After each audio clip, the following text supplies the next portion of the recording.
There's a moment in every leader's journey when communication stops being connection and starts being control. You start out wanting to tell the truth. You speak from conviction. You believe the story you're telling. And then, slowly, instead of you telling the story starts telling you. You learn what people respond to. You edit for approval. You sand down the rough edges of what's real until one day you're not sure if you're leading through story or hiding behind it. That's where today's conversation begins. Some people talk about storytelling as a brand tool. Mimi Kalinda talks about it as a leadership practice. As the founder of Africa Communications Media Group and Storytelling and Leadership, she spent decades helping leaders and institutions use story to build trust across cultures, across crises, and across the gap between how we want to be seen and who we really are. She's worked with everyone from the Gates Foundation to the African Development Bank, teaching that influence isn't about more words, it's about truer ones. Mimi, Sawubona. Welcome to Clarity Over Noise. I'm really glad you're here. Here's my one question for you that's been reverberating in me. You've spent your career helping leaders and institutions shape stories that travel across cultures and power structures. What's the hardest kind of noise for a leader to cut through? The noise outside of them or the noise inside their own story? Thank you so much for having me, Tadé. I really appreciate you having me on your show. And I think that that is such a powerful question. And it's one that I explore quite a lot in my book, Echoes of Influence. I think that when we talk about external noise, and so we're looking at the media spin, we're looking at the market chatter, we're looking at the cultural context, etc.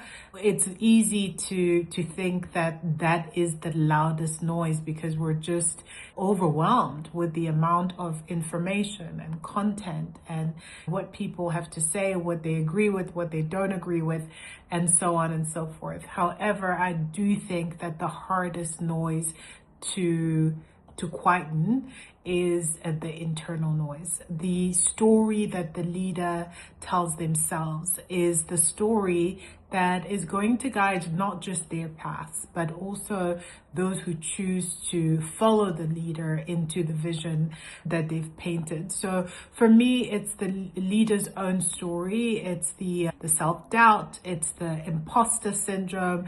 It's that voice at the back of our heads that sometimes says, you don't belong here, or somebody who looks like you doesn't lead like this.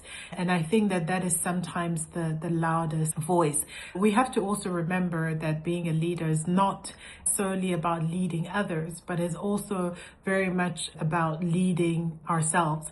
And so I do think that one story is a mirror in which we need to perhaps vulnerably so, uncomfortably, and so on, take a look in that mirror, understand the origin of our own story, the good and the bad, because I really do believe that the crucible story, the story of challenge, the times when we haven't won, the pitches that have not turned around the way that we had hoped and expected, the times when we faltered, the obstacles that we overcame along the way, those stories are perhaps more authentic, more appealing, and certainly more inspiring than just the stories where we won. And so as leaders, I think it's really important to, number one, understand our story. Number two, understand the impact of our own story on ourselves, but also on those we lead.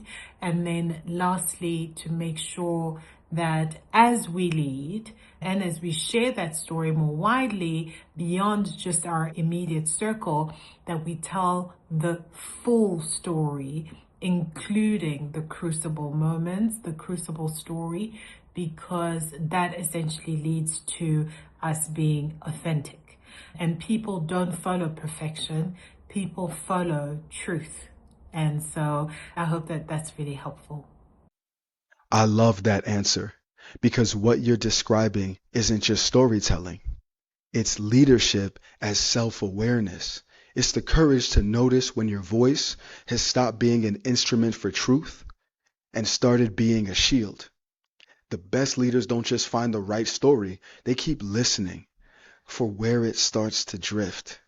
Because that's where clarity lives, not in the polish, but in the recalibration.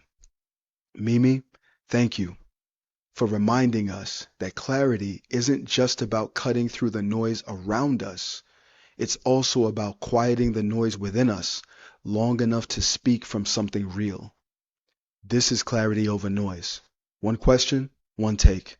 Until next time, stay brave enough to hear what your own story is trying to tell you.